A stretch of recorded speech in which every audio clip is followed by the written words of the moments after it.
Hey guys, Seth Green here. We're going to be talking about a few of our knives that we like to use. A lot of people have been asking what knives I use, how do I keep them sharp, and we're just going to go over a few of the knives, a few brands that we use. So this is a Victorinox. We've been using these for years. This is a super good knife. This one right here, my friend Chad got this. This is a Geyser knife, and that one's done really well. It's real similar to a Victorinox. Handle's got a little more textured grip on it. I don't know if you can see, it's just got a little more texture, so it doesn't slip as easy. The blades are real close to similar. This knife's worn down a little bit more than this one, but this has been a really good knife. I like the Dexter knives. They're, as far as price range, they're pretty reasonable, probably like $20 a knife.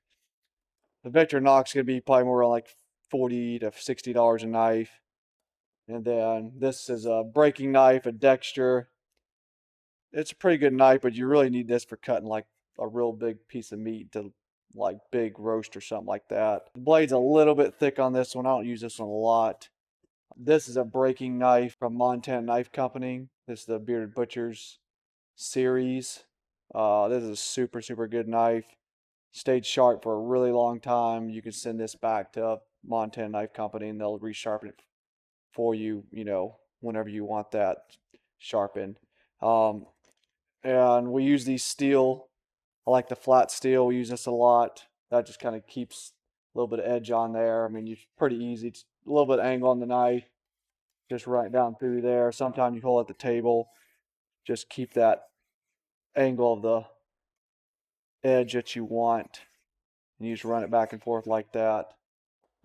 Several different ways you can sharpen a knife like that, but that just keeps the edge on here. I use this steel. I mean, I'm using this about every 15-20 minutes while I'm cutting deer. I'm constantly just hitting my knife on there, just keep that edge on there. So you're definitely gonna need one of these. Now, once about every 3 weeks, my friend Chad that helps me butcher, he uses this to put the edge back on the knife. And then this is a 130 belt sander. You can get that at Harbor Freight or probably could order it online. But you just plug this in.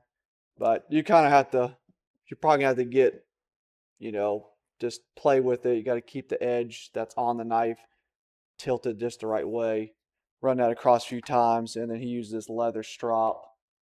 You could put this on there, but he just uses it and just runs his knife back and forth. That just gets a little fine burrs off the edge and kind of fine tunes, sharpens it. But then you can buy these belts too with a different grit, put edge on knives. But he does that about once every 3 weeks and gets all these knives with the edge right back on them where they're razor sharp again. And then Sawzall, I use a rigid Sawzall, just a hand Sawzall for cutting through bones and stuff here and there. This blade is from Milwaukee. It's a torch blade.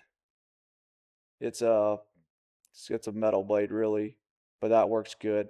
But I think you probably could find these online for just for meat, probably like a stainless steel blade, but might do a little bit better.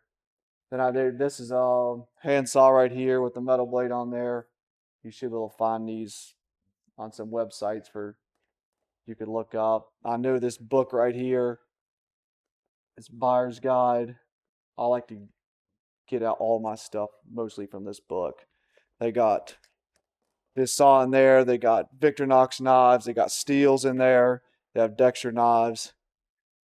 They do not have a Montana knives in there, but they probably have some blades for sawzalls in there too. But they got everything from gloves to knives to casters for wheels and sink product. They got everything. Wash to edges. They got all kinds of stuff for washing down your equipment with. There's all your gloves you can use. Got waterproof bibs and jackets when you spray down your building and stuff. But this is a really cool book. We should be able to put a link on there where to get that book. You can order one of those books. So anyways, hope y'all enjoyed the video.